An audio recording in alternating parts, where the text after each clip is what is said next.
comparación en tiempo. Y entonces lograba sonidos diferentes a partir de una comparación de los modelos. Eso no lo hacía, eso lo decía el T50. El de 50. Sí, sí.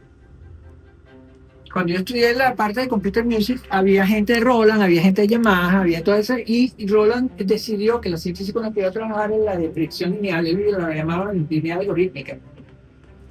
Y de X7, que fue el Yamaha, el primer sintetizador así, que se hizo hiper popular, era frecuencia modulada. Se puede hacer frecuencia modulada y amplitud modulada. Lo que no se puede hacer es esta de predicción lineal o lineal algorítmica con sintetizadores analógicos. De hecho, no es un invento del computer music, es un invento de la síntesis, de la observación de cómo funciona la acústica y el sonido hecho en sintetizadores analógicos. ¿Una pregunta hasta dónde vamos? Profe,